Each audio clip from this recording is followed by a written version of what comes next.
Are we live streaming? Perfect. Right, so good evening, everyone. Thank you very much for coming along this evening to our Governance and Business Committee meeting. I'm hoping this meeting won't take too long. It does tend to be one of the shorter ones, so it's not too onerous. And we should have some interesting discussions this evening, I think. So thank you very much for coming along. Sophie N, as opposed to Sophie W, can I ask, please, have we any apologies and substitutes this evening? Yes, Chair. Apologies received from Councillor B. Smith, and substituting is Councillor Riffron. Thank you, and welcome, Helen. Thank you for substituting. Right, so remind everyone, as always, of members' interest, the need to declare any disclosable pecuniary interests or other interests they might have in relation to the items on this agenda. And always, I'm happy to accept those now if you know what they are, or at the time they become apparent. There's nothing that leads us to need to exclude the public from this meeting this evening. So if there's anybody watching, you're very welcome. If we can move on to item 4, minutes of the meeting held on the 1st of November to be agreed as a correct record. Does anybody have any comments on the minutes of the last meeting? No comments, Chair, but I'm happy to propose them as a correct record. Thank you, James. Can I have a seconder? I'll second. I had to check I'd been here before I could do it. It's always wise, always wise. Thank you very much. That's great. So all those in favour, please. Thank you very much, everyone.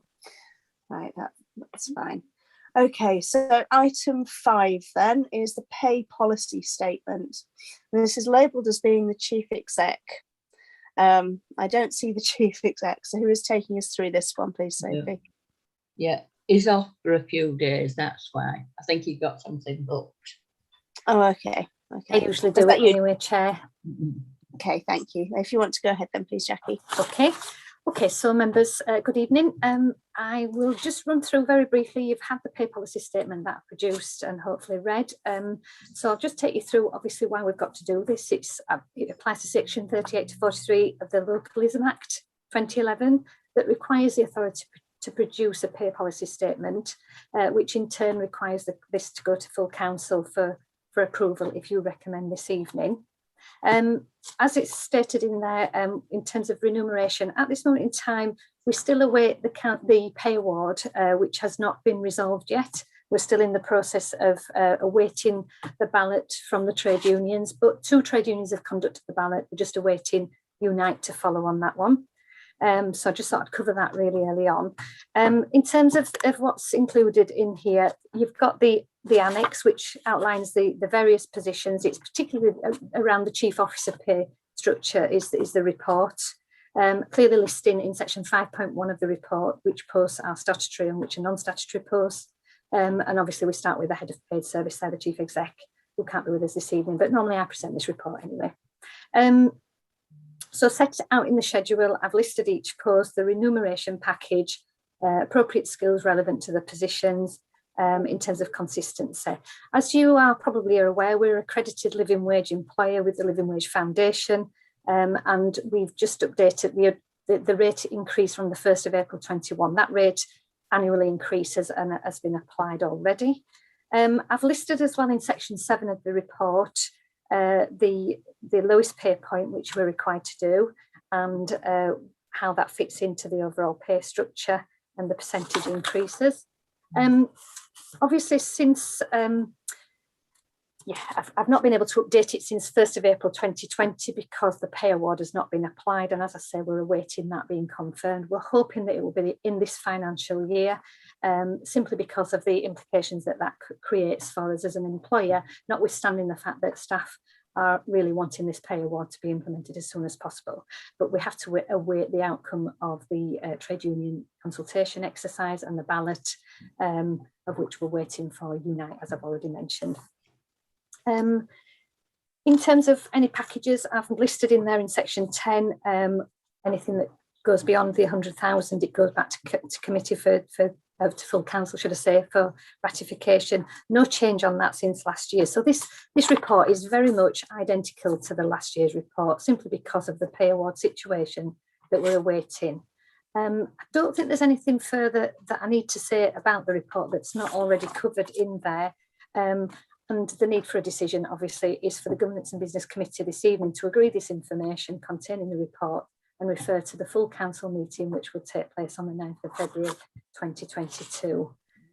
Chair, I don't know if you want to invite questions there, or you want me to cover anything further. Absolutely, I can see Mike has his hand raised, so Councillor Barnes, if you want to go ahead.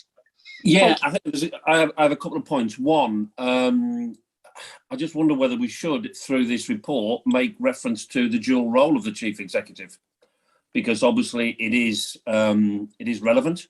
I'm presuming because of who the employer is in that stage, we don't need to include it necessarily in this, but I just wonder whether we as a committee should consider that as a recommendation going forward, that there should be some form of reference to the dual role played by any officer, and in this particular report. So that's part one. And part two, I suppose it's clarification, is how do we account for pension payments in relation to officers that are either A, retired, or B, due to retire during this period. So that's just it. Those two questions, Jackie. Thank you very much, Councillor Barnes. Jackie? Yeah, that's fine. I might need Ian to clarify a couple of these issues that I'm going to mention here. In terms of the joint role, I can actually cover it. It's, as I understand it, it's an honorary role in terms of the secondment arrangement. Robin is paid, etc., by the council, not by the CCG, and there's no change to salary on that one. Don't know if you want to come in there, Ian, before we move on. So will that change going forward as well in regarding to the new structure?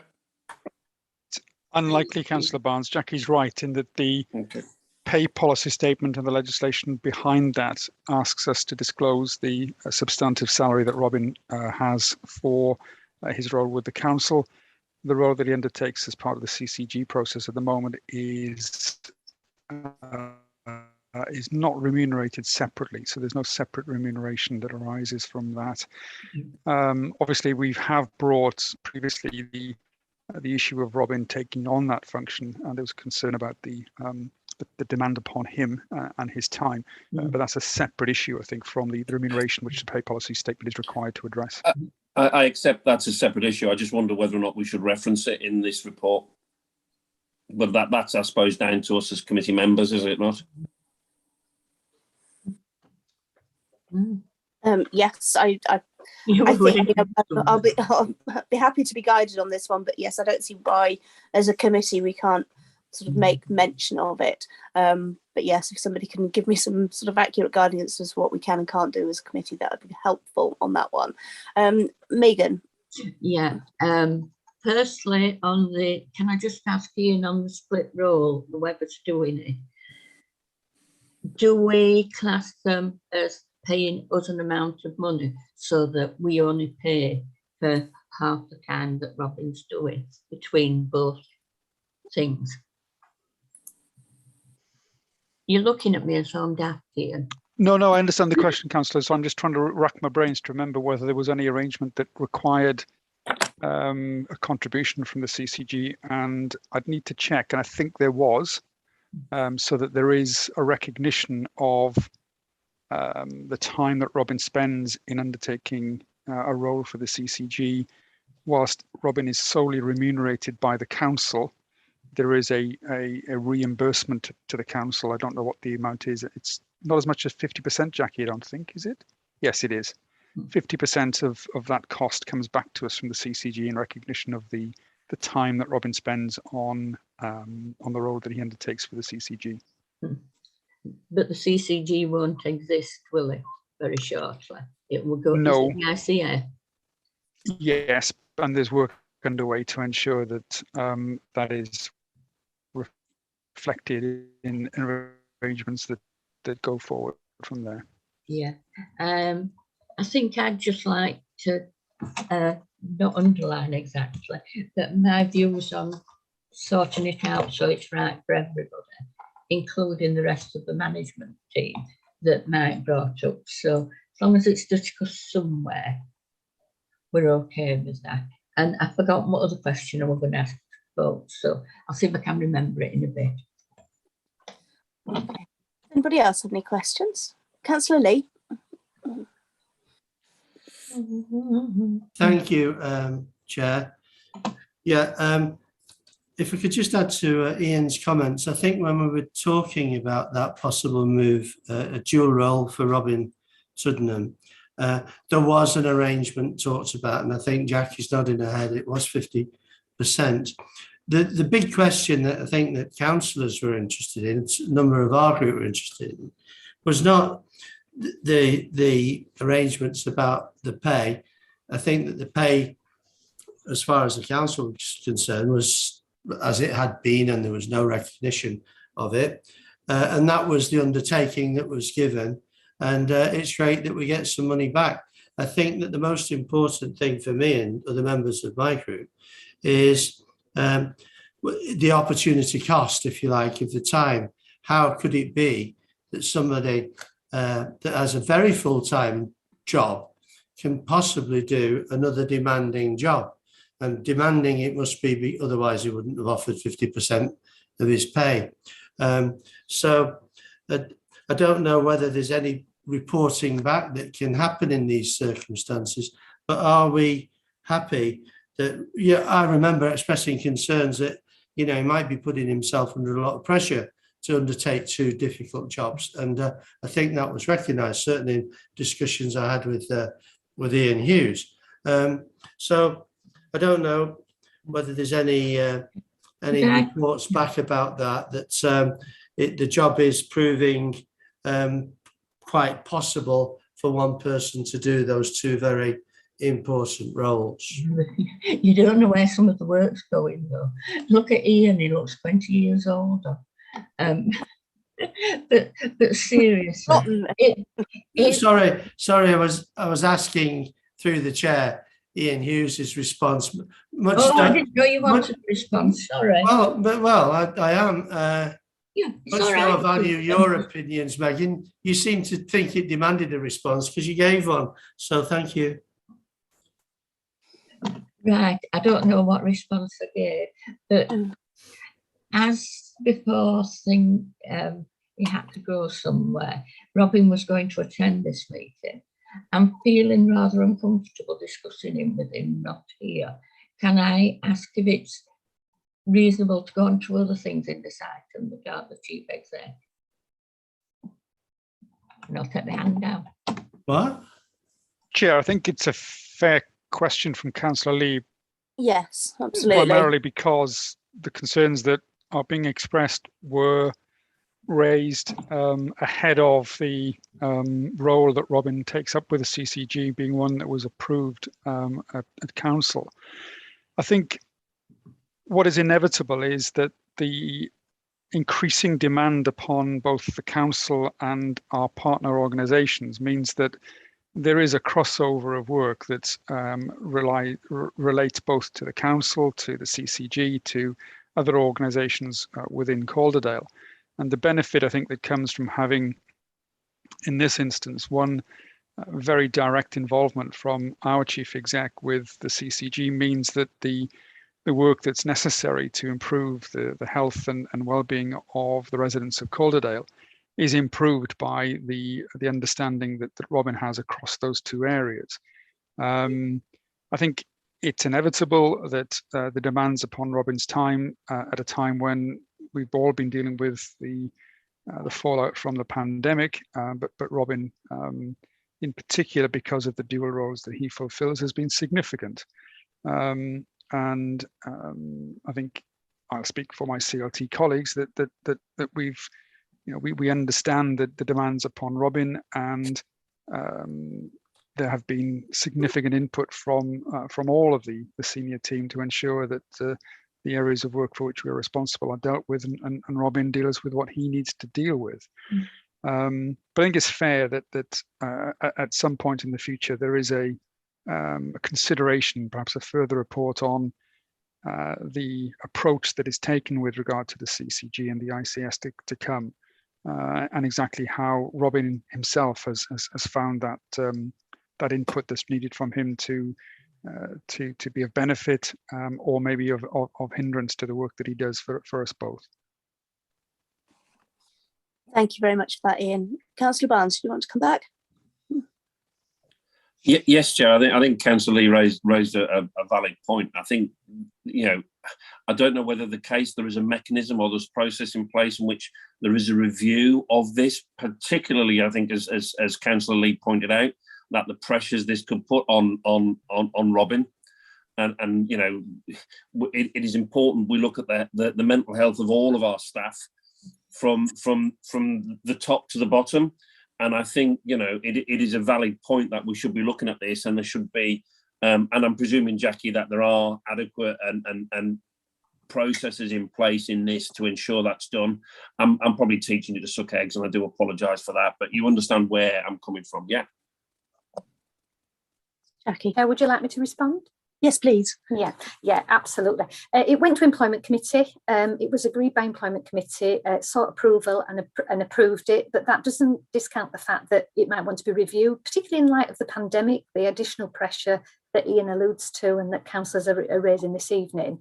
And that's something that we can take back through the Employment Committee at the poignant time. I think we've got one coming up, actually, so that'd be something that we can add on if the agenda's not been set, Ian.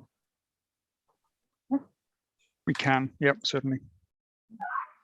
Thank you. I think that would be a useful way forward. It's certainly something that needs keeping an eye on for the benefit of both organisations, because it benefits neither to have somebody who is under so much strain trying to run both that they can do neither job well, if you see what I mean, or make themselves ill, which would be worse.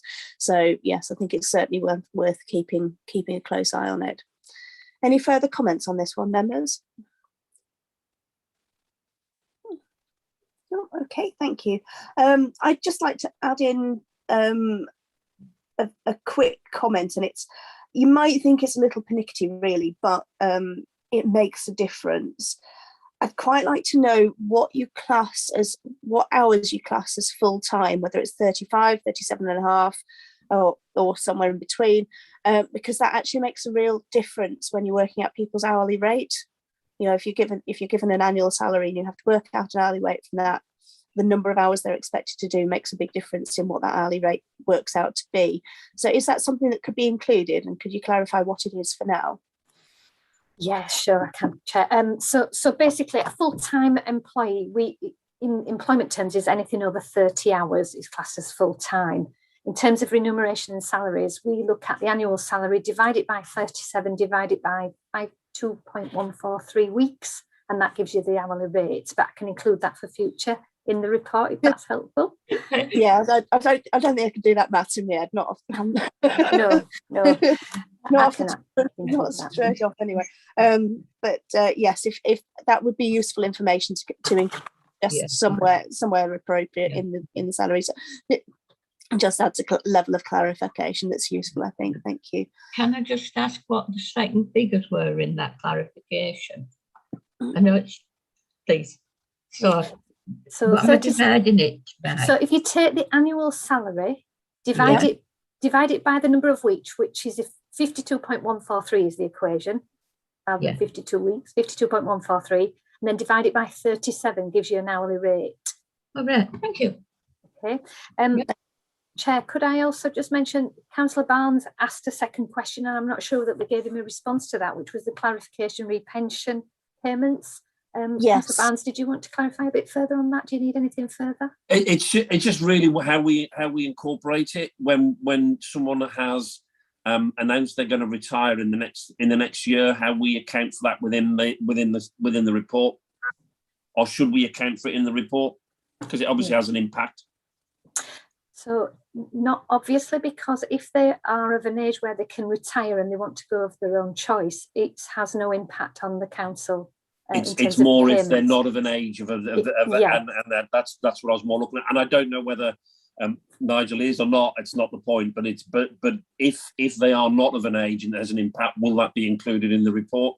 it would have to go for permission to council to ratify any, shall we say, unreduced add-on. So if you've not had a report before you, I think you've got your answer.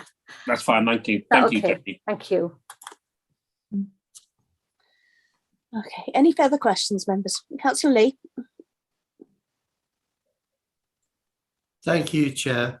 From the formula that Jackie's kindly provided, some of which is, I can understand some of the percentage points, but there was a 37 occurred in that formula. And I'm assuming that the answer to the initial question is that people work a 37-hour week. Is that correct? So without all of the details of how we get from an annual salary and back again, I think if it helps, I can confirm it's 37 hours a week, and that I don't really understand Mike Barnes's question, but now I know 37's got a lot to do with it. Perhaps I don't know if it's possible, Chair, to have another explanation of what the question was, because I was wrestling with the working week. Thank you. Sorry, which question was it that you're wanting an explanation of? I think it was mine, was it? It was Mike Barnes's question about how something to do with the working week might affect pensioners. No. Sorry, Councillor, no. My question was in relation to when senior officers are retiring. How do we account for the pension if they are not of a retirable age, and how that impacts, and does that should be in the report? But so it wasn't to do with the working week. It was just to do with whether that should be included in the report. But as Jackie said, it needs to go to council for approval. Anything beyond that has any financial impact on the council. That's correct, Jackie?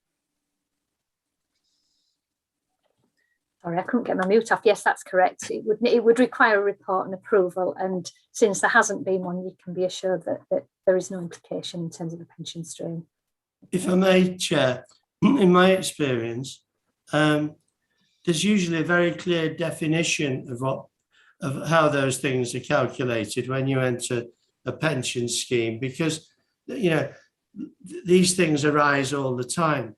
So I would have thought that is suitably documented somewhere, but maybe somebody's got a view on that. But usually these are carefully crafted statements in the terms and conditions of pension funds and schemes.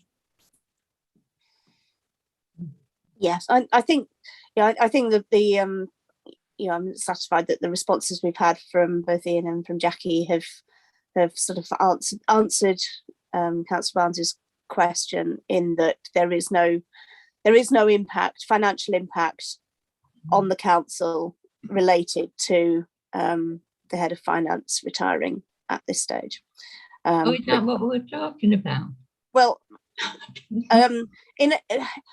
directly and indirectly. I mean, indirectly it could apply to anybody, or any senior management, but the one that we know is coming up is head of legals, head of finance. Beg your pardon, Ian. Sorry. So I'm not suggesting anything, honestly. So yes, so we know Nigel is due to retire, and that was sort of what prompted the question, but equally it could be applied more broadly also. Did you have another question to ask, Councillor Swift? Are you going to me now? Yeah. Yes. Yeah. Just quickly to remind everybody that we do have either 2 or 3 representatives on the pension, West Yorkshire pension things. So if we ever get I don't mean officers, but members, if we get ourselves into a muddle, there should be people we can go to. Yes, it's always useful to remember about that if we have any questions about the finer workings of the West Yorkshire Pension Fund, and then I guess the challenge is sort of unravelling the answer. But they're not. If you haven't got that sort of a brain, they're not easy things to understand, are they? But anyway, are we happy with this report then, members? Are we happy to accept this report and take it from there? Are we happy to send this report as it is to full council with the slight amendments as suggested? Okay, if all those in favour could please show. That makes it easier for the purposes of annotating things. That's lovely. Thank you very much, members. Okay, so let's move on then. Sorry, I'm scrolling through all the notes, and I'll get to agenda item 6, constitutional issues. Quite a broad report with four key items within it. So if we take each one of those in turn, I think, Ian, this is your report. So if you want, would you like to take us through the first part? If we deal with them section at a time, I think that would be helpful. Otherwise, we'll end up with a right tangle with questions. Yes, thank you, Chair. And hopefully the report sets out the issue on each of those 4 headings that needs to be perhaps initially considered, is I think the suggestion in the report, but equally members may wish to deal with it this evening.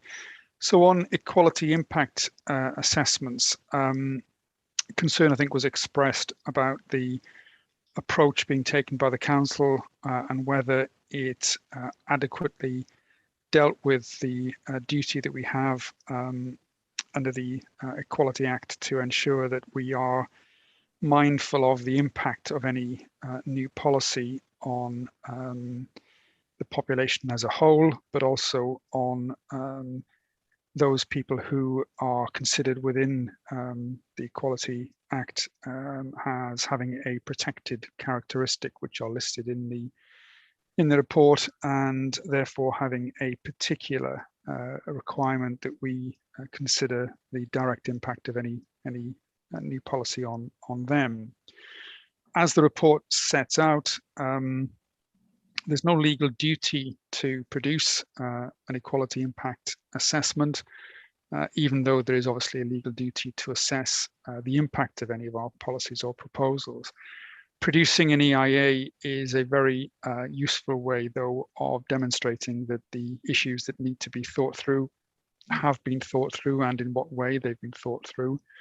The report then goes on to set out the approach taken across a number of authorities. And I think the conclusion that I've drawn from looking at that is that there is no model approach that's taken to this. The LGA hasn't come up with one. Each council appears to have produced its own approach to the need to demonstrate its assessment of the impact of a particular policy, and therefore producing one that is regarded as best in class is just simply not there at the moment. There are different approaches that are taken. Some authorities have ensured, as we have in fact with our cabinet reports, that we've introduced a requirement to deal with environmental impact. Some councils look at ensuring that they look at the impact of any policy or proposal on carers or the armed forces in particular areas. So there's a view that members need to consider, which is summed up in paragraph 2.7, which I put in bold, as to whether any further consideration should be given to further guidance about the need for and how to produce an EIA, whether any further training that might be required on the production of them, and whether we consider adopting a default position on the publication of EIAs. I think we're very good at doing that. It isn't, again, a legal requirement that they are published, but as the report indicates, if you do so, then it avoids a request coming in to say, can I please look at the EIA that was produced, if one was, in respect of this particular approach. So those are matters for members to consider. As I said, there may need to be further work done on that, but I'll be guided by members as to any further questions or proposals they may have. Thank you, Chair. Thank you, Ian. Councillor Baker, please. Thank you, Chair. Thanks for the report, Ian. Now, I guess the thing with this type of stuff is, like, you have to weigh up the time it takes officers to do a qualities impact assessment as to how useful it is as a decision-making tool, and then how much it helps to provide an evidence base that the council actually has taken into account its public sector equalities duties. I think I'd suggest that certainly for key decisions, it would be very useful to have a equalities impact assessment alongside a key decision, in order that decision makers are able to demonstrate that they have taken into consideration equalities impact assessments. I think it would help protect the council against future challenges or judicial reviews that are ever brought on the basis of Equalities Act. And it would also help decision makers and officers to fully consider all the aspects of a decision in relation to its impact on those with protected characteristics when they make that decision. So I'd like to think it would be a helpful tool for decision makers and scrutiny. I'm not sure if it is required for every single decision the council makes. That could become too onerous, and we have got other mechanisms, as we have at the moment in cabinet reports, that come to identify equalities issues in those reports. But I certainly think for like key decisions, it would be a useful thing to have. The council does already have a format for doing equality. It's got like a pro forma for it, so we wouldn't have to create a new one. There might be, and this is where Jackie, I guess, comes in, there might be some need for education and helping to train support staff as to how they do that. I think that would actually be a benefit to the workforce as well, to kind of really take on board those equalities considerations. And I think it's in keeping with our everyone's different, everyone matters kind of motto of the council that we have. So for those reasons, I'd like to support that as a suggestion, really. But happy to hear others' thoughts first. Thank you, Councillor Baker. Jackie or Ian, would you like to respond? Thanks, Chair. I think Councillor Baker makes a good point. We'll come on to the issue of key decisions in a second, but they are particular executive decisions that impact in a certain way, perhaps a broader part of the population within Calderdale, so therefore have more of an impact across a wider population span. I think Councillor Baker's acknowledged that the cabinet reports that deal with policies obviously have significant detail in them in any event, and options considered, which should demonstrate that there has been a need for there to be an understanding of what the impact, both positive and negative, will be of a particular policy. But I think it's a well-made point about the need to ensure that EIAs are undertaken for all of those areas and for those key decisions particularly. So yeah, I understand that. Thank you. Jackie, did you want to add anything? No, I think Ian's covered most things. In terms of the HR policies, we always conduct an EIA because it's our method of making sure that we comply with our duty. I think it's a tried and tested method, and our Equality and Cohesion Officer here at ICBAL always checks them through for us and makes sure that we've not missed anything. And it's a really good way for staff to continue to ensure that they meet that duty. So I think whilst it's not compulsory, as long as we've considered our equality duty requirements, I think it's probably a good thing to retain, certainly from the employment perspective, because it's quite detailed and it's quite thorough. Thank you. Councillor Dacre, did you want to come on this point, or did you have a separate point to raise?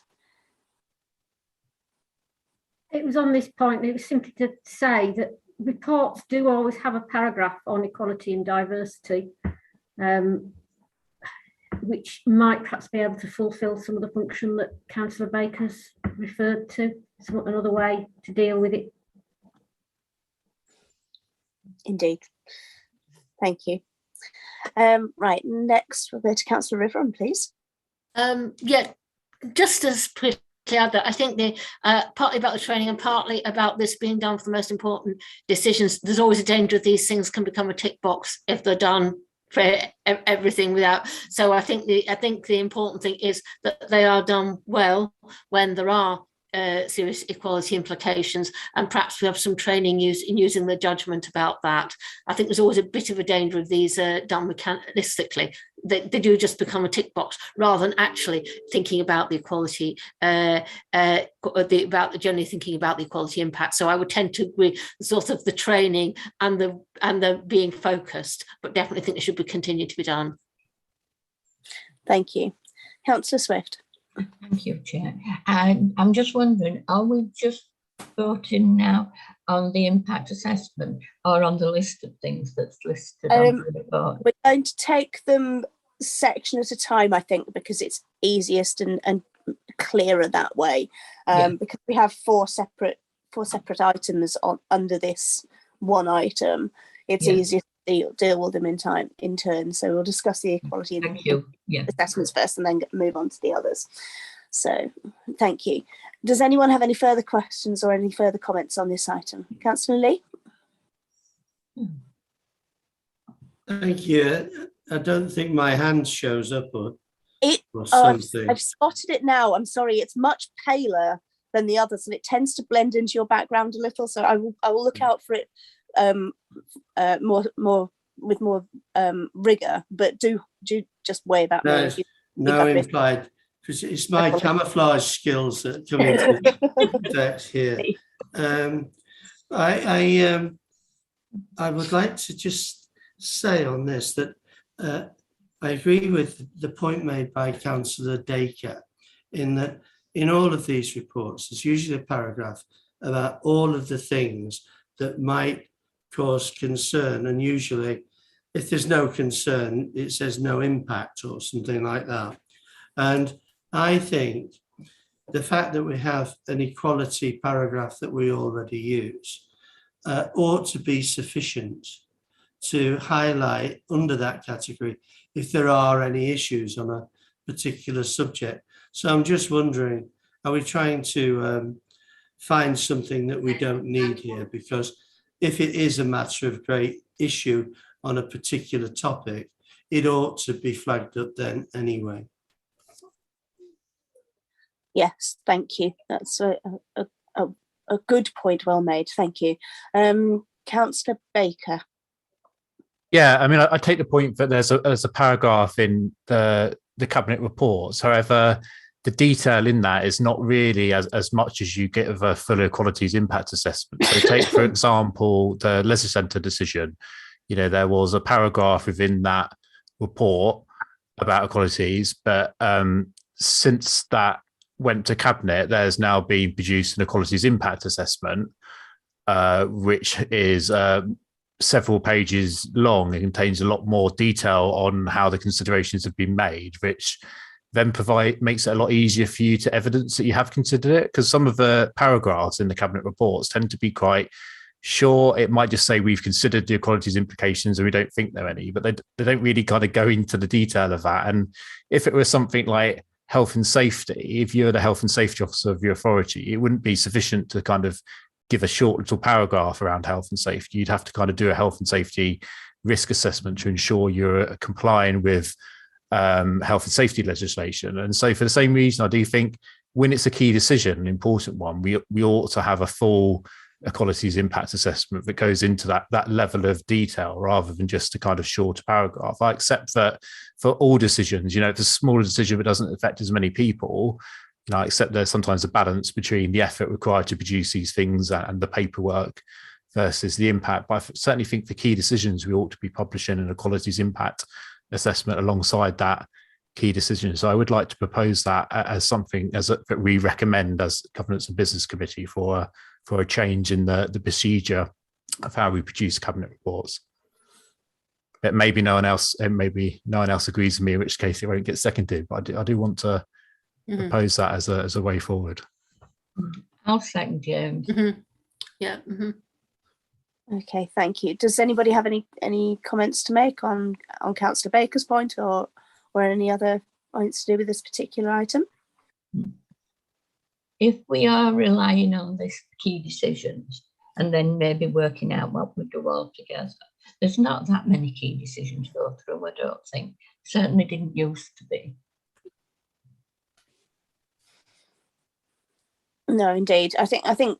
I mean, the key decisions list can sometimes be quite lengthy and can also sometimes be almost non-existent, or maybe just one or two items on it. So, yes, I think it wouldn't hopefully add too much work when that equalities impact assessment would probably be being done anyway, to just include it, I think, in the paperwork. So. And it potentially save the council, you know, if someone did in the future judicially review a decision on the Equalities Act grounds, you know, having that equalities impact assessment would really strengthen your ability to demonstrate the evidence that you have considered it, and really, you know, I think it'd strengthen the council's decision making. Yeah, absolutely. Councillor Dacre.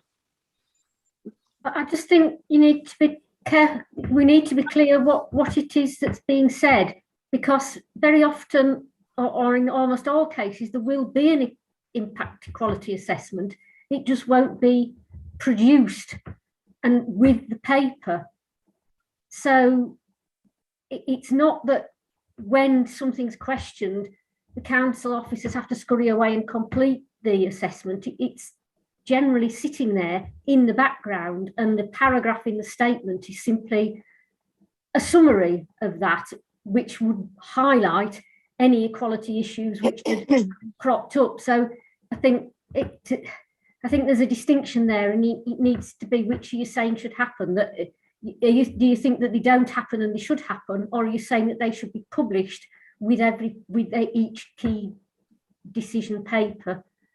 Just for, if you are going to make a recommendation, just for no, it's a fair point, and I guess if we don't know that they've been produced because they haven't been published, then you know we're left as members of the authority having to either ask if one's been done, or you know you have access to that as a cabinet member perhaps, and you get briefed on it and you see them, but as people scrutinise an opposition council, you wouldn't necessarily see that unless you asked for it or it was published. So I guess we're asking that they're published perhaps as an appendix, and if they're already being produced, then it won't be any additional work to, well, it'll be not much additional work to publish them as well, which should be a good thing. Jackie, can I ask you for clarification on that? Yes, Chair, you can. Obviously, the requirement is that the public sector equality and human rights duty places a statutory obligation on public bodies in the performance of their functions. So we have to have regard to the need to eliminate discrimination, promote equalities of opportunity, and protect the human rights of those to whom they provide services and staff when carrying out the changes or the adjustments. I think what would be really helpful, and if you let me arrange this, I can contact Tahira and Amanda with regard to arranging some training for members around that, and what should and should not be our duty as a public sector employer. And I think that would probably then help you to decide whether or not you feel that we're doing that diligently. And obviously it should be published as well. That's a requirement that we should definitely have to follow. Okay, thank you. Does that help, Councillor Baker? I think so, yeah. So I'm proposing that we you know, if they're done, we publish them alongside the cabinet reports as appendixes to the report. And you know, I'm happy to support some training for members around our public sector equalities duties as well. We commissioned a trainer as our political group a couple of years ago and come talk to her about it. And it was actually from that training that my thinking on this, you know, kind of I got my attention on it, because there's a lot to it that you perhaps wouldn't know unless you've kind of had a look at it. Okay, right. I think that'd be a helpful way forward. So yes, if we're happy to go ahead with that. Okay, so are there any further comments on this item then, members? I'm not seeing anybody waving at me or indicating. So, okay, so I mean, we've got in 2.7, we have three options suggested there. So providing officers with further guidance about the need for and the production of EIAs, providing officers with further training on the production of EIAs, and adopting a default position of publishing EIAs when they are produced. Now, from what members have said, I think 2.7.3, the default position of publishing them when they're produced, seems to be something that members would be in favour of. Am I right on that assumption? I'm seeing nods and Yeah. not anybody vehemently objecting, so that's useful. How do members feel about the need for further guidance or training on the production of EIAs for officers? And Jackie, do you feel that the officers that produce EIAs have enough guidance and training already? I think in terms of what officers do, we know our obligation, and it's compulsory that we consider that at the point of putting forward a report, a cabinet report, etc. And this has been mentioned several times where there isn't one, that it's got to be done at the point of considering a decision, not at the point afterwards, and actually considering it during as well, actually, because it could change depending on the process and the decision making throughout. And it's our duty to make sure that we eliminate any potential issues that affect a protected characteristic. We have organisations that we subscribe to that can help us with that training, but I do think that probably we've got the in-house expertise within the council that could talk members through why we need to do what we do and how we do it, and how helpful that is in terms of just making officers think really at the point of putting things forward about the implications. And it really does focus your mind when you're when I'm putting forward a HR policy whereby it does disproportionately impact on, for example, females, because we employ two-thirds female to a third males, and so on. So it really does focus your mind, and it's a really good method of doing it. However, as Ian's already said, an EIA, an equality impact assessment, is not compulsory, it's the duty that's compulsory. So how we do it is up to us, but it does really help us to focus. And most staff are familiar with how to do it, and if they're not, to hear it is brilliant at talking them through it and helping us to coach us through it. But if members would like that training, I can have a word with Tahira and Amanda, and we can set something up for you if that's helpful. I certainly think it would be helpful for us as members to have a wider knowledge of how I mean, we can see a form, what we don't know is the thought processes that go on behind filling it in. So yeah, I think that would be a useful session to have. So if you could discuss that with Amanda, that would be wonderful. Thank you. Okay then, members, are we happy to accept this this report? Oh, so apologies, Councillor Swift. It's because I meant to come back. Yeah. Yeah, no, it's all right. I do think it will be useful, because it's not sometimes what's written on the form, it's what somebody hasn't written on the form that can be quite, you know, can cause us many problems. So yeah, I'm okay with that. Thank you then, members. Are we happy to accept section 2 of this item as described on the papers? Those in favour? Thank you all. Okay, right. So next we go on to the key decision list. So back to you, Ian. Thank you, Chair. Again, I've hopefully set out in the report the issue that is to be considered, and it came, Councillor Baker won't mind me mentioning, as a result of interesting discussions that he and I have had for the most part about whether an item constitutes a key decision. The nature of that is that the key decision list tries to give as much notice as possible to members of an item that is perhaps to be considered in more depth and is of more importance because of its impact upon either the council's budget or on the wider population of more than just a single ward. There are exceptions to when there is a need to declare something a key decision, and those are listed in the report under the bullet points under item 3 in the part that's in bold. It's a matter for members really as to whether they consider there to be further work that's required to make this more effective. what also needs to be remembered is that it wouldn't give members any further sight or sort of increased advanced sight of the content of the report that then goes on to raise the issue that's classed as a key decision. That is dealt with under the access to information regulations, which still only require that report, as members will be aware, to be published with 5 clear days notice before the meeting. It just flags up that something is coming down the track of a particular type of issue.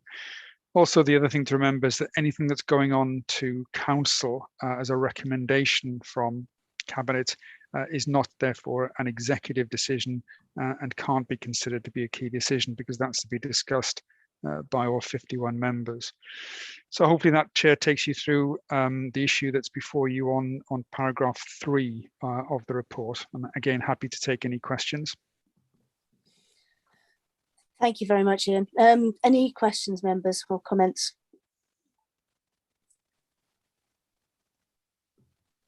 Councillor Baker. Thank you, Chair. So yeah, I mean, Ian will be aware I've had that discussion. I like to think of it as my job being part of the awkward squad of the opposition to kind of call these things and question them and be accountable. But I'm just doing my due diligence job as an opposition member of the council, really, to hold things to account. But on the key decision list, I mean, I have had concerns in the past that perhaps within like the coronavirus pandemic and things, we were starting to slip a little bit in terms of how diligent we were at getting the key decision list published.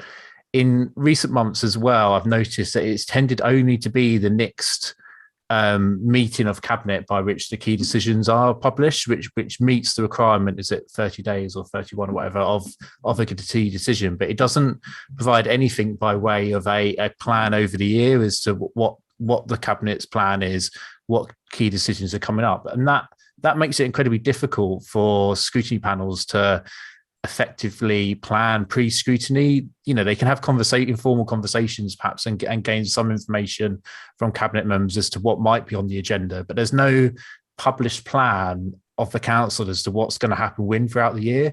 So take, for example, the current key decision list. It's stated to run from January through to April, so it's meant to cover a 3-month period, yet there's nothing on it after the 17th of January Cabinet meeting. So we've got no idea what is going to come up in February, what's going to come up in March, or what's going to come up in April whatsoever. Other local authorities tend to publish like a Cabinet forward plan for the year, which has what the administration is going to be doing at different points throughout the year. Sometimes, the detail might be a bit thin and it gets fleshed out.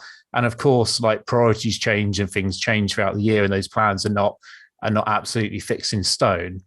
But I just wonder whether we could move to a position where we're a bit more transparent as to what is coming up in the future, which would allow better decision making, because it would enable councillors to do more research into that topic and that issue, and to kind of plan scrutiny workloads around that. Because otherwise you're left at a situation where you only find out, the bare statutory minimum of a key decision being published, what is actually going to be on the next Cabinet thing. So that's really, it's about like improving, what I consider to be improving the due diligence and governance of the council in publishing a proper forward working plan. Thank you, Councillor Baker. Councillor Lee, or did you want to come back on that one, Ian, first? Sorry. No, go ahead, Chair. I'll come back at the end once Councillor Lee has commented. Okay. And Councillor Swift. No, I think I agree with Councillor Baker here. Frequently, information is provided all too late on certain things, and this gives opposition parties a great disadvantage in putting together our counter arguments to proposals, because on the one side, a lot of officer work, a lot of discussion has taken place to the stage where the plans have been advanced to a proposal before we've even heard about it. So I do agree, and we have the same difficulties with this as Councillor Baker and his group have. It would be more constructive to transparency if if there was more notice about things. And I think you clarified earlier, Ian Hughes, that cabinet recommendations can't be considered critical.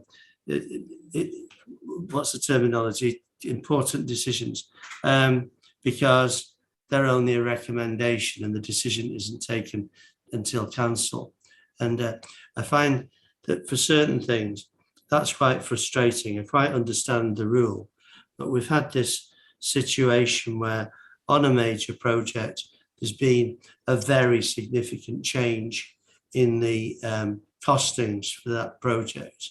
And whilst cabinet, well, in fact, for several reasons, whilst the last cabinet meeting wasn't making a decision, but it couldn't anyway, as it happened. But clearly there was a recommendation to council that this is okay and we'll do it. But it's such a very large increase. I think it demands really more debate than will be accorded to it, just being an item for the council to discuss. So I think that a little bit more help with forward planning of these decisions would benefit all of us, in that we'll be able to demonstrate that we've followed the best scrutiny paths that we're able to. Thank you, Chair. Thank you, Councillor. Councillor Swift. Very quickly, because Councillor Lee said some of the things I wanted to say, particularly about time and having the time to look at it properly. But really, the most important thing I want to say now is I agree with James 100% about how he does his job as leader of one of the opposition parties. Thank you, Councillor He's Swift. hiding behind his name. Councillor Barnes. Thank you, Chair. I think in principle, I think the earlier publication of anything is important, and that includes the opposition comments on the budget, which would be nice to get more than 24 hours before the budget meeting. But are we not confusing two issues here between what the cabinet decide and what key decisions are? Either that or I'm confused. I actually agree with Councillor Baker that having a plan for the year would be beneficial on that basis. But in terms of this, are we not confusing the two between executive decisions and members' decisions? Ian, can you clarify that, please? Councillor Barnes, I think I understand the point you're making, but the key decisions can be taken by cabinet. They can be decisions which impact upon a greater number of ward members than two of those wards. So if it comes into that category, then it's a key decision. It can't be a key decision and therefore does not need to be published in advance by the 28 days if it's a recommendation from cabinet that's going on to council. The fact that it's ultimately a council decision takes it out of the realm of a key decision. Chair, just picking up the comments that Councillor Baker's made, and it's for members really rather than officers to understand. The administration obviously has its priorities. It sets out and has set out in the past what is regarded as the broad approach that's to be taken as far as the political direction for the administration. It doesn't have to and is not required to be very prescriptive about how it's then going to develop the implementation of that broad political direction through a work plan that timetables how it's to approach that. And that's quite often for good reason. It can't anticipate how it's to approach that. It can't always be in a position to understand what outside influences are going to impact on its development of those policies. So setting out in any significant detail its broad work plan is going to be a difficult ask. I think also there's long been a recognition within Calderdale that because of the approach that's been taken by way of the coalition and minority administrations that we've had, that involving scrutiny where possible in the development of significant policy has always been an approach that's been taken to arrive at one that is regarded as being in the best interests of the community and works with cross-party support where necessary. So that, I think, is a philosophy and approach that's continued even though we have a majority administration and have for a couple of years now. And there's a fine balance between the right that the administration has to be very careful about how it produces its reports, how it takes advice, how it formulates the approach it's taking. And whilst that is often and quite appropriately shared where possible, that's not always possible to do that. And that is why compliance with the legislative approach is absolutely essential. But then there needs to be an understanding perhaps from opposition members that the administration has a right to take the approach it does. And that comes with the political position that it's benefited from through the security of a majority. So there are issues playing into this, and I think there needs to be an understanding across the board of the need to be as open as possible, but also the understanding that can't always be undertaken by cabinet and by the administration that's running the council. Thank you, Chair. Thank you, Ian. Councillor Dacre, I saw your hand up. Are you wishing to comment, or has everything you wanted to say been covered? Okay, thank you. Councillor Baker. Thanks, Anne. I think it's been a good discussion. I guess where I'm coming from is, if I look on Bradford Council's forward plan, they've got some items up there for kind of March and April. So I could see, for example, in March, they're going to be looking at Bingley Grammar School, Sandy Lee Primary School. Now, the benefit of having that a bit published in advance, say, it gives you a bit more time to do some research into it. Perhaps you'll be heading off to an LGA event and you might choose to go to a particular meeting on that similar topic to help inform yourself as a councillor around the issues. I just think that could then lead to better decision making. I don't think it's always a competitive thing about an opposition group. Sometimes it will be, useful contributions that could be built into proposals. It's not always a kind of confrontational thing. So I'm not saying that this is about holding feet to fire. It's about whether we can do a bit more to make a recommendation that we start to look at the next couple of months in advance, and then just have a bit better plan as to what's coming up, so we can have a kind of better quality of discussion around topics. Okay, right. Thank you, Councillor Baker. Okay, so at the moment, the current situation is that we need to have 5 clear days notice, I think, of any key decision. Is that correct? I mean, I'm not really Chair, quite on what decision we need to make here is. Chair, I think my understanding of the discussion, I think there's a recognition that there is a legislative framework that governs the publication of key decisions. I think what Councillor Baker and other members are indicating is that wherever possible, Cabinet, the administration should consider whether it can be indicating in advance what significant decisions are to be taken throughout the municipal year. What I can undertake, Chair, as part of this discussion is to report that back to the next Cabinet briefing meeting with CLT on Monday of next week, just to reinforce the need for there to be recognition of the positive approach that Councillor Baker is referring to, and the impact and input that opposition members can have if they're aware of what it is that's being discussed. I don't think, from what's been said, that there's anything more that's required under this item than that. Okay, thank you. Are members happy with that approach? Okay, great stuff. Right, thank you very much. That was an interesting discussion, and I think it was a useful one to have to make. Transparency is important within the council from as many angles as possible.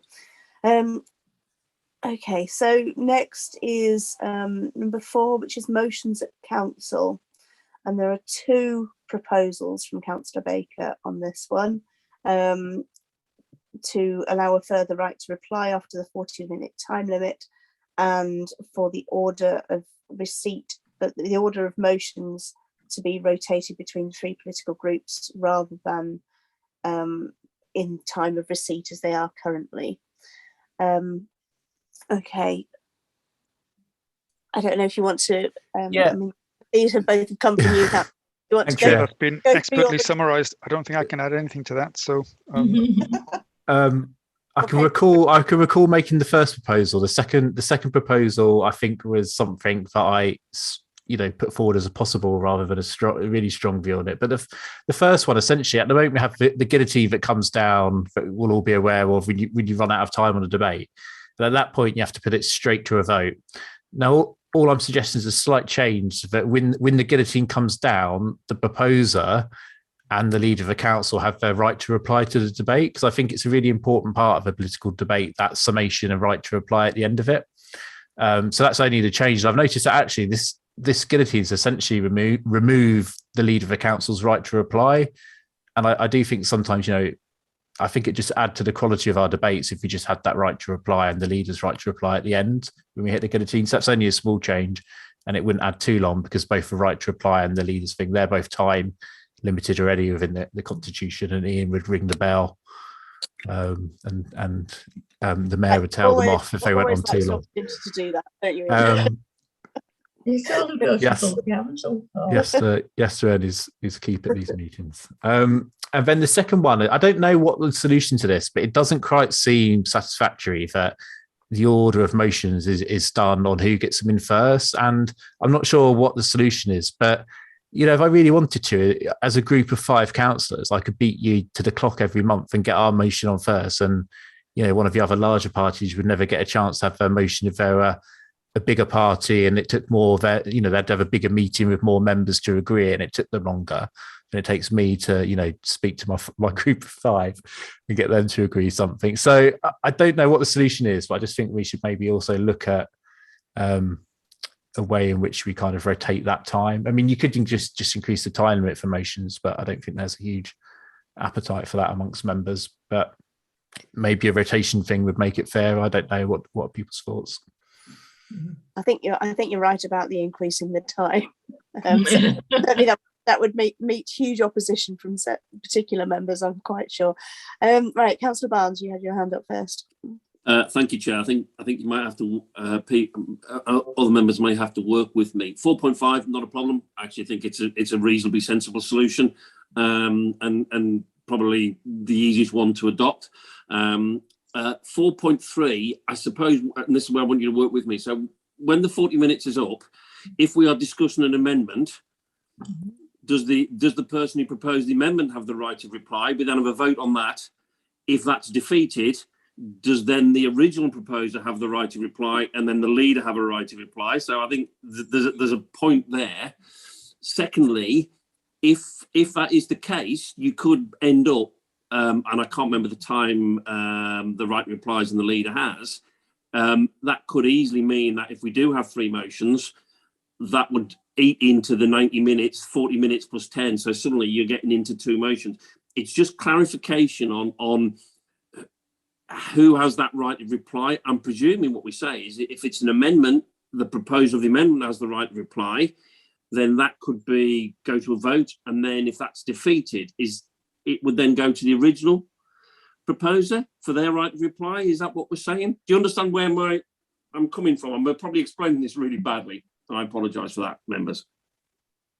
Thank you, Councillor Barnes. I think Ian is probably best placed to give us chapter and verse on who says what in an amendment situation. Yeah, I can well understand the point that Councillor Barnes is making, and there are scenarios under which there is a right to reply from the proposer of the amendment, of the original motion, and then the leader.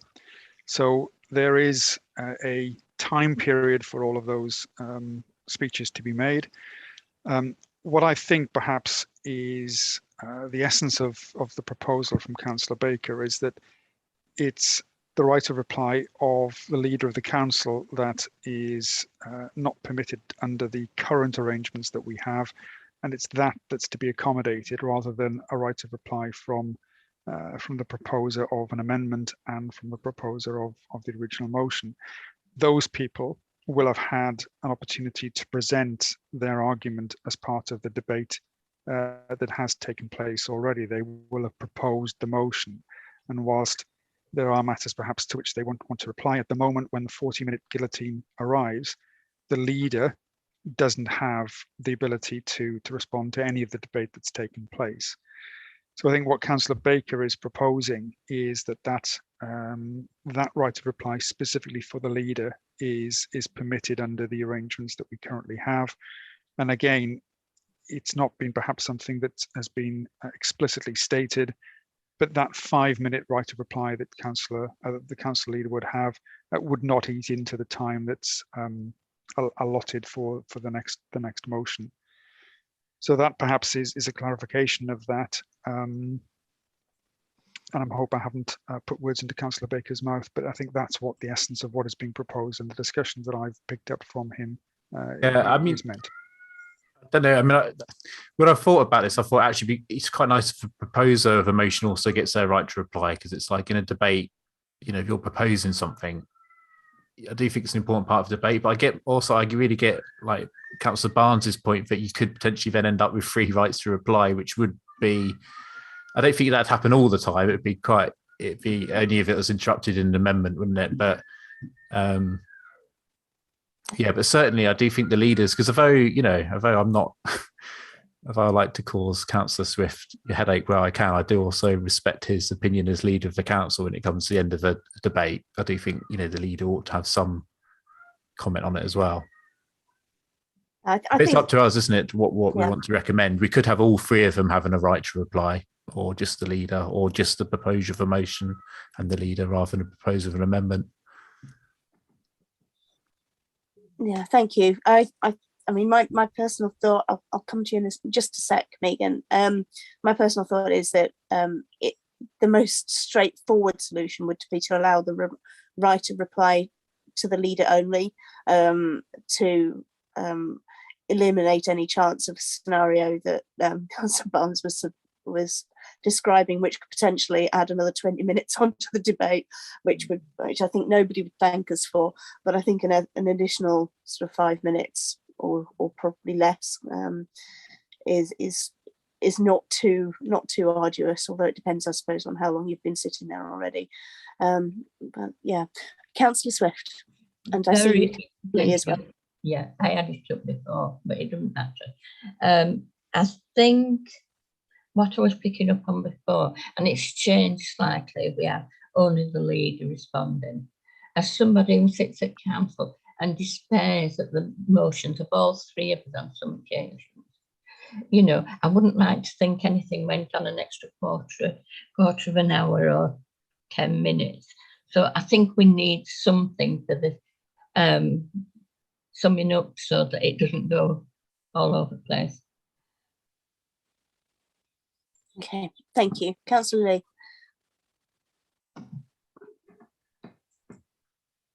You're still on mute, Councillor Lee. Sorry, the button didn't work. Yeah, it's interesting that Mike Barnes's comments, to just imagine possibilities of what could happen.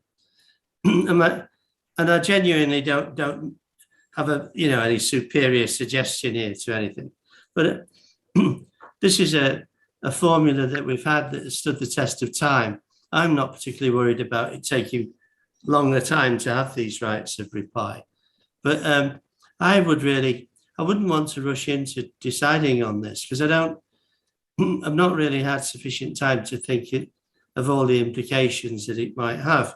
And so, whilst I wouldn't be in favour of changing the process now, I'd like it explained, or just have the time to think of how it might impact on the way that we do things, rather than hear a proposal which in itself, Councillor Baker's proposal, is indeed a logical proposal to make, but the comments by Councillor Barnes lead me to think that it needs more careful thought.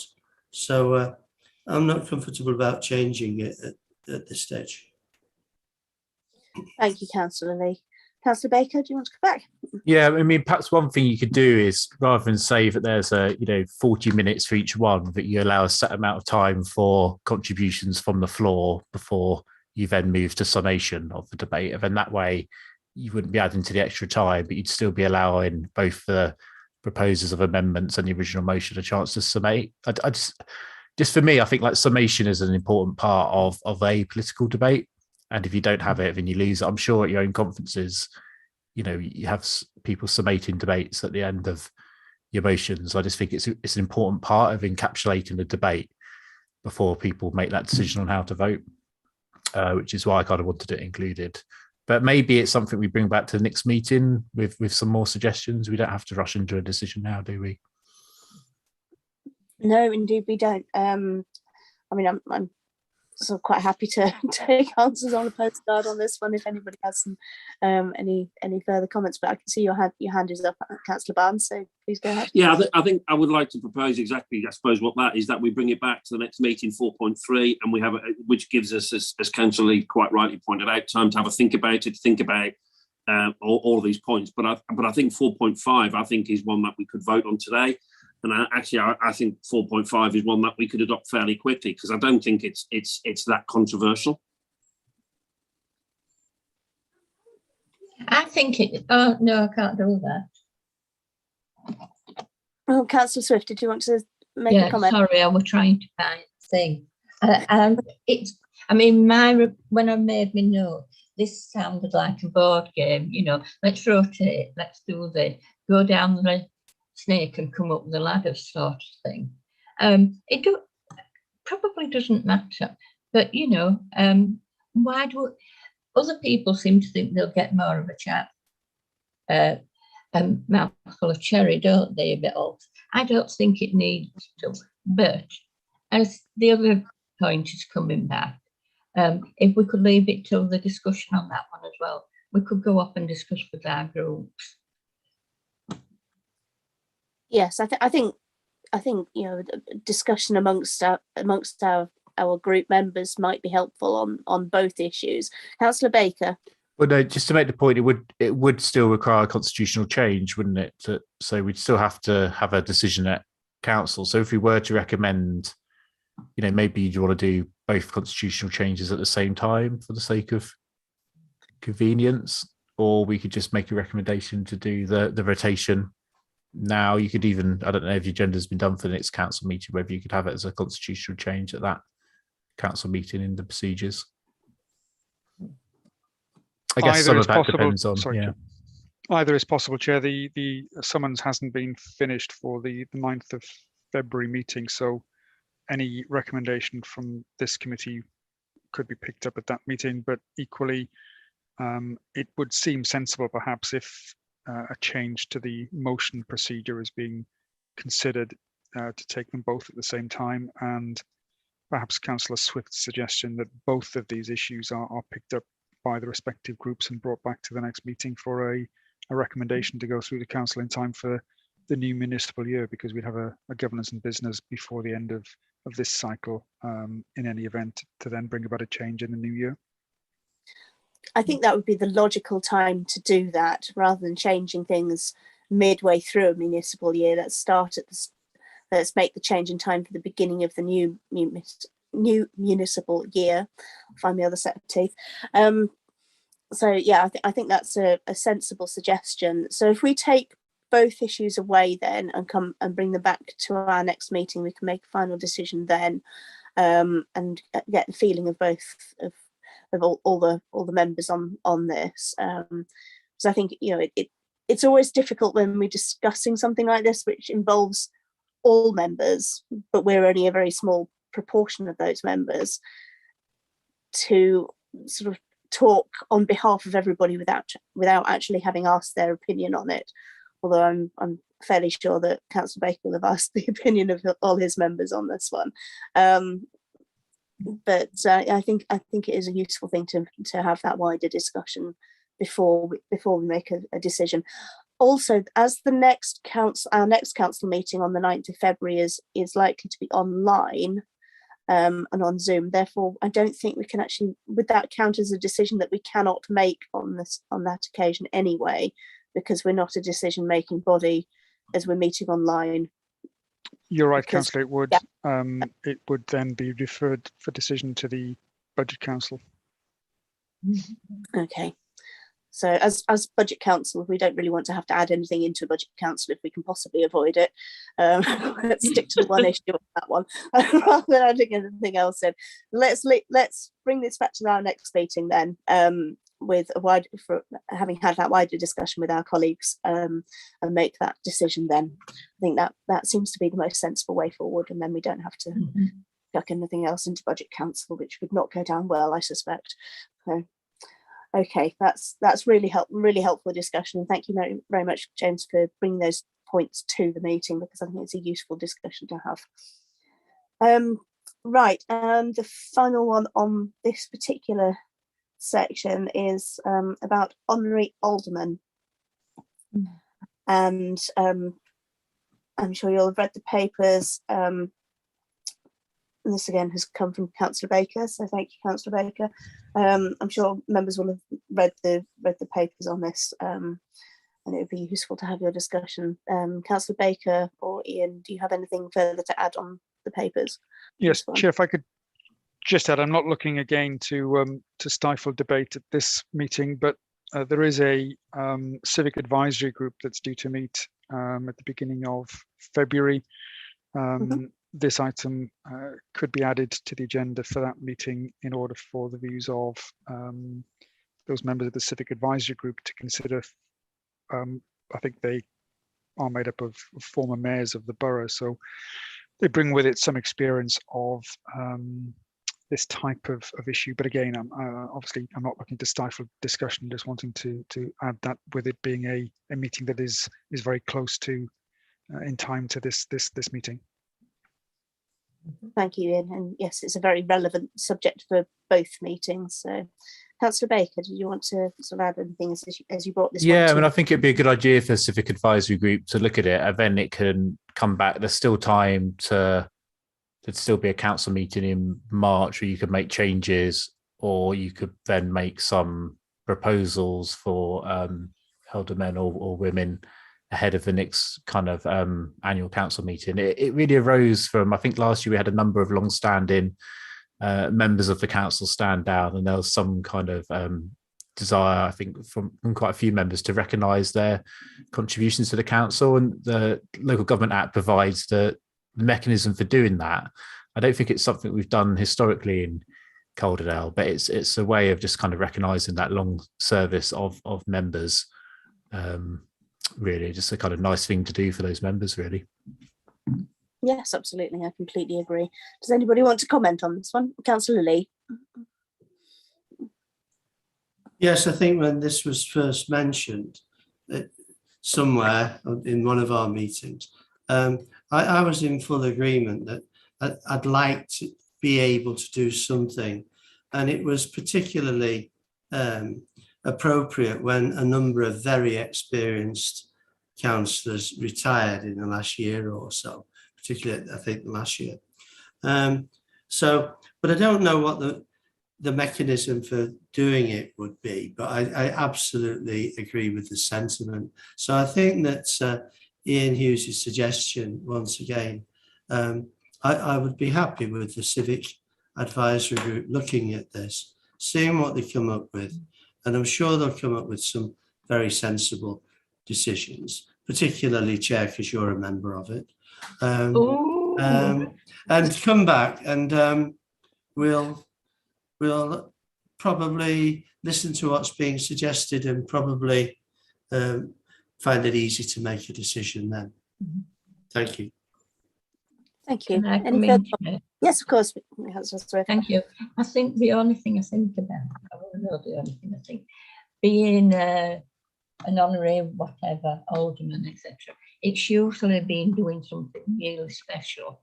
I mean, one of your residents, Leslie Godfrey, got it one year. And I mean, he works his socks off for the community for a long time. Now, I don't know whether I'm taking it that we wouldn't stop anybody from that sort of role being able still to be an alderman. Am I right, James?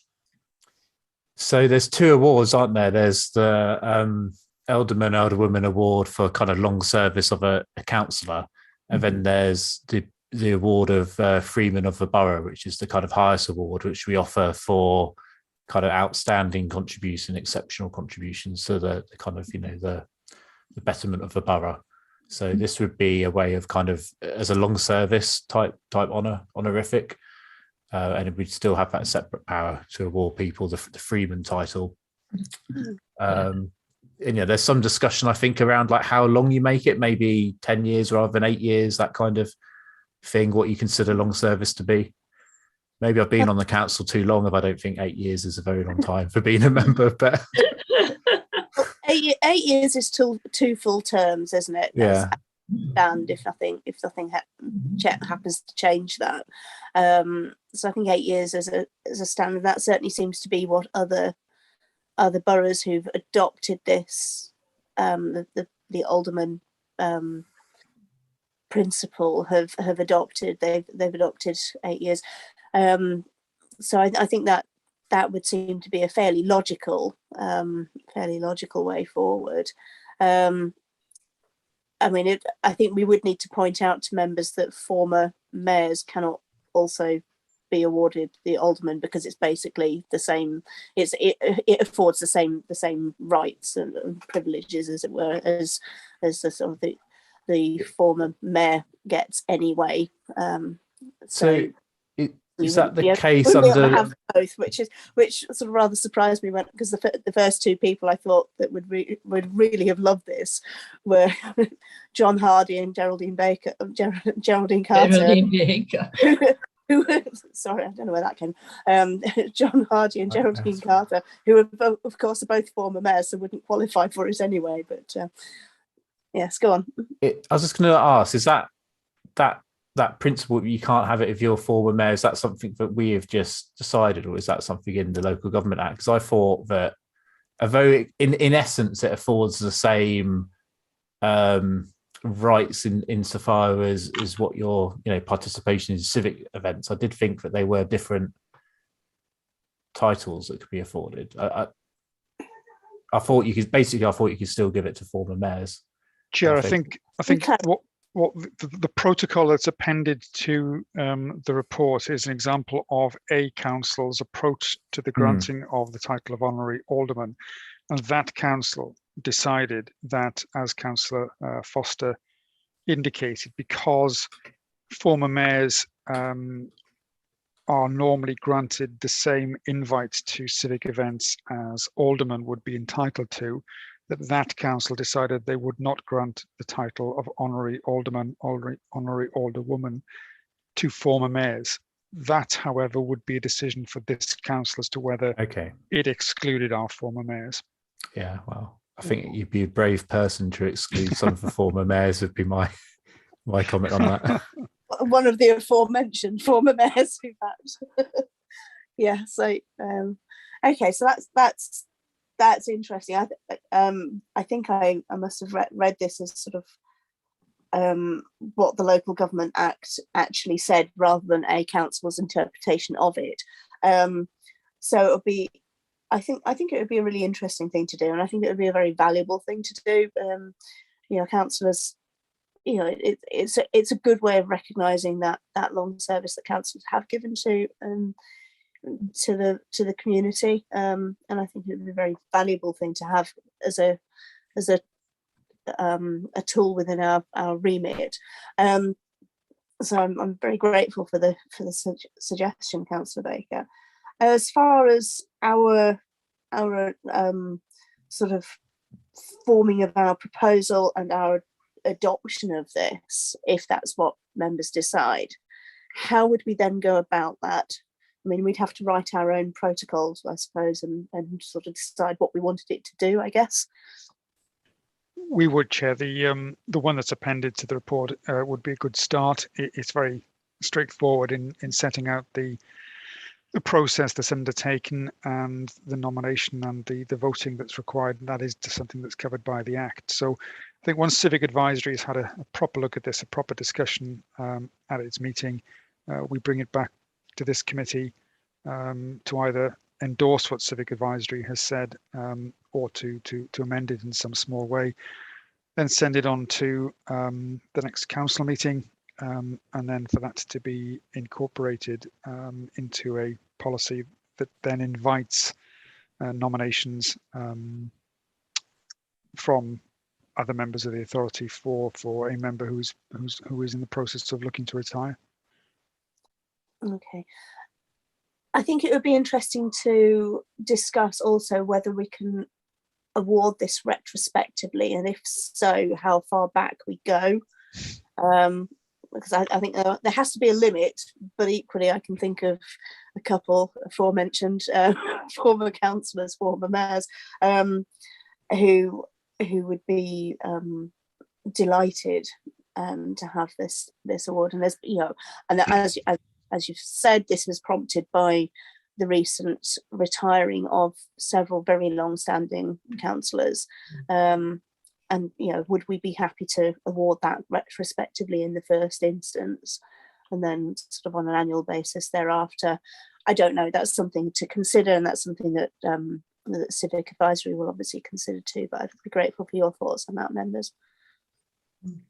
Yeah, may add, that's a very good point, because again, the protocol that's appended to the report talks about nominations being made only for those members who are current members but have indicated that they will not be standing. So that would exclude any retrospective award of this. But that's something I can check within the legislation to see if it's just a policy issue for the council from whom we took this this protocol, or whether it's something that's prohibited under the Act. I'd be surprised if it was, but I'll make sure I check that before Civic Advisory next week. Okay, thank you. I think that's a useful one to be aware of. So obviously, if we can award it retrospectively, that puts a different slant on it to if we can't. So yeah, that's helpful. Thank you. Are there any further comments on this matter, members? Yep. Okay, wonderful. Thank you. Right, I'm just trying to find where I am in my agenda. I'm scrolling backwards and forwards, and I've lost it completely now. I'm on the appendices, that's why. Okay.